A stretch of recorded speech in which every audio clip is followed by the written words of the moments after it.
No domingo saiu uma notícia que todo mundo viu, mas tá todo mundo fingindo que não viu. Zelensky falou em Bruxelas que as negociações com a Rússia devem partir da linha de frente atual, pela primeira vez em 3 anos admitindo que pode ceder o território. E olha que timing interessante. Essa declaração foi feita em Bruxelas, vésperas da reunião com Trump e outros líderes europeus na Casa Branca. Coincidência? Dificilmente. Quando um político muda um discurso radical na véspera de uma reunião importante, pode ter certeza que é estratégia. Vamos contextualizar essa parada direito. Fevereiro de 2022. Fevereiro de 2022 começou o conflito. Desde o primeiro dia, qual que foi a narrativa? Ucrânia vai reconquistar tudo.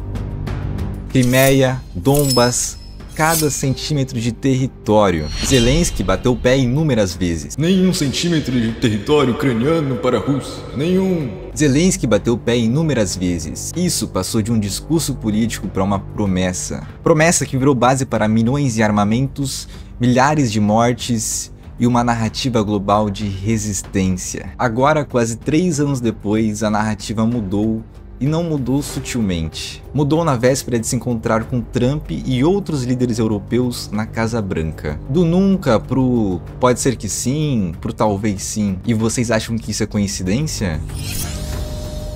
Existe um padrão. Quando alguém muda um discurso radical, existem 2 possibilidades. Ou a pessoa sempre soube que estava mentindo, ou ela realmente estava iludida sobre as suas capacidades. Qual das 2 vocês acham que se aplica ao Zelensky? E uma coisa que eu aprendi, líder que promete o impossível, ele sabe que está prometendo o impossível. Não por maldade, não por ingenuidade, mas por estratégia. A questão é, estratégia para quê? Para conseguir apoio internacional? Funcionou. Para manter a moral das tropas? Por um tempo eu acho que funcionou. Para mobilizar a opinião pública global? Funcionou perfeitamente. Mas toda estratégia baseada em promessas irreais tem data de validade. E chegamos nessa data. O problema é que entre a promessa inicial e a admissão da realidade, muita coisa aconteceu. Muita gente morreu acreditando numa vitória que aparentemente nunca foi possível. E aí foi aquela pergunta desconfortável que ninguém quer fazer. Quantas dessas mortes realmente eram necessárias? Se a negociação sempre foi a única saída possível. Durante 2 anos, Zelensky foi vendido como herói da Ucrânia. O presidente que enfrenta o gigante russo de igual para igual. A história perfeita para a série da Netflix. A narrativa impecável. O Davi contra Golias. A democracia contra o autoritarismo. O bem contra o mal, só que a vida real não é filme da Marvel. Na vida real, Davi às vezes precisa negociar com Golias. E quando isso acontece, toda aquela narrativa heróica começa a desmoronar. Não porque o cara virou vilão, mas porque a realidade é bem mais complexa do que a narrativa de herói. Por que ele manteve esse discurso durante 2, 3 anos se ele sabia que eventualmente teria que negociar? Simples, porque ele precisava do apoio emocional do Ocidente. O presidente que fala eu vou ceder o território, ele não consegue bilhões em investimentos para armamento. O presidente que fala vou lutar até o último soldado, esse sim consegue.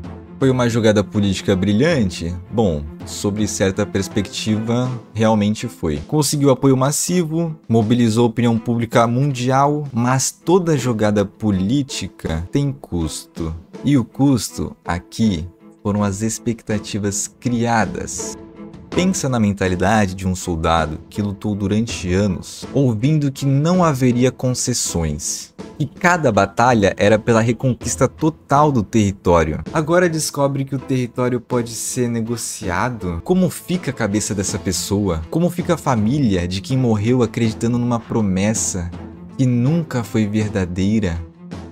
Eu não tô pra fazer juízo moral aqui. Mas Zelensky fez o que todo líder político faria. Vendeu a narrativa que mais convinha no momento. O problema é quando a narrativa colide com a realidade. O mais interessante de tudo isso é como essa notícia foi tratada. Saiu no domingo e meio que passou batido. Não teve aquela análise crítica massiva. Não teve tanto questionamento sobre a contradição. Cadê o destaque para a mudança tão radical? Silêncio relativo. Por quê? Porque admitir que Zelensky mudou radicalmente o seu discurso é admitir que talvez toda a estratégia dos últimos anos tenha sido baseada em uma promessa irrealizável e até mentirosa.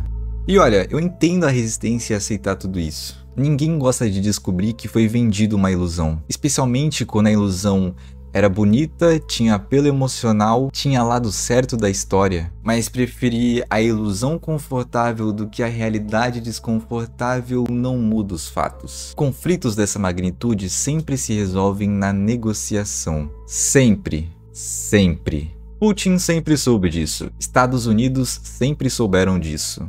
Europa sempre soube disso também. A única pessoa que aparentemente não sabia era quem estava prometendo a vitória. Qual é o papel de um líder num momento de crise? Inspirar através de promessas otimistas ou preparar o povo para a realidade? Zelensky escolheu o primeiro caminho. Funcionou para mobilizar apoio, mas criou expectativas irreais. Compare com outros líderes históricos em situações similares. Churchill, por exemplo, prometeu sangue, suor e lágrimas. Não prometeu vitória fácil, prometeu dificuldade e também resistência. A diferença é que ele preparou o povo para a realidade, não vendeu ilusões de vitória rápida. Não estou dizendo que o Zelensky tinha que ser derrotista desde o início.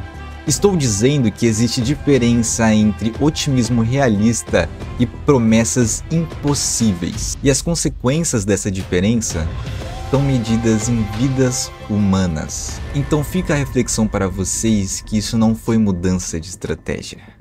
Foi o fim de uma farsa.